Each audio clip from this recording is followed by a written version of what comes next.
এরে নবীর উম্মতের দল, এই দুনিয়াটা কিছুই না রে মুমিন। এই দুনিয়ার জমিনের ভিতরে একদিন আমিও থাকবো না, এই জমিনের ভিতরে একদিন তুমিও থাকতে পারবা না রে বাবা। এই জমিন থেকে তোমাকেও একদিন চিরবিদায় নিতে হবে, আমাকেও একদিন চিরবিদায় নিয়ে চলে যাওয়া লাগবে রে বাবা। জমিনের ভিতরে তাকা দেখো, এই জমিনে একদিন তোমার দাদাও জমিনের ভিতরে বিচরণ করছে থাকছে। আজকে তোমার দাদা নাই, তোমার বাবা জমিনে ছিল, আজকে তোমার বাবা নাই, তুমি একদিন থাকতে পারবা না। আরে বান্দা,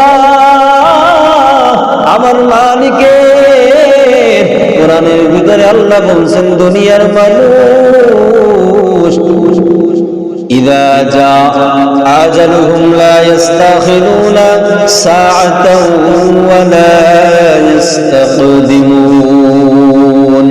এরে নবীর উম্মতের দল, আল্লাহ পাক রব্বুল আলামিন বলেন, যার যখন মওতের সময় চলে আসবে, এক সেকেন্ড আগেও না, এক সেকেন্ড পরেও না, সময় হবে তো সঙ্গে সঙ্গে দুনিয়ার থেকে বিদায় নেওয়া লাগবে।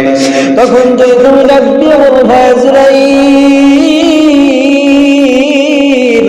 আমার বয়স মাত্র 5 বছর, আমি এখন দুনিয়াতে ঠিক মতো জীবন কাটাইতে পারি নাই, 10 বছরের যুবক দুনিয়াতে আছে, তাদেরকে দুনিয়ার থেকে বিদায় দিয়ে দাও।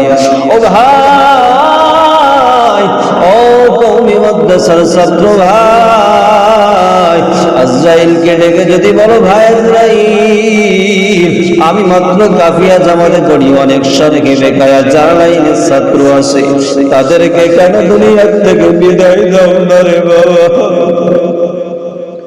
এইভাবে যদি বলো, ভাই আজরাইল, আমি তো মাত্র এই যে পড়ি, অনেক লাইনের ছাত্র দুনিয়াতে চলাফেরা করতেছে, তাদেরকে বিদায় দাও। ও ভাই আজরাইল, এই জমিনের ভিতরে অনেক মানুষ বিবাহিত আছে, আমি এখনো বিবাহই করি নাই, যারা বিবাহিত তাদেরকে বিদায় দাও।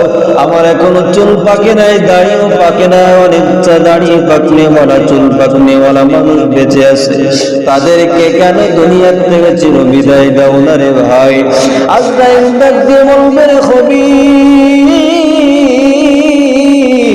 আমার মালিকের অর্ডার কি তুই শুনতে পারিস নাই? আল্লাহ তো বলেই দিয়েছেন, ইযা জা আজালুহুম লা ইস্তাখিরুনা সাআতাও ওয়া লা ইস্তাকদিমুন। যখন যার মওতের সময় হবে, এক সেকেন্ড আগেও না, এক সেকেন্ড পরেও না, মওতের সময় হবে তো ওই সেকেন্ডে, ওই মুহূর্তেই তাকে দুনিয়া থেকে বিদায় নিতে হবে।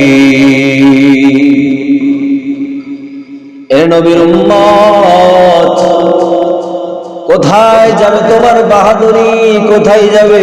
কখনো কি তুমি একটু চিন্তা করে দেখছো রে বাবা?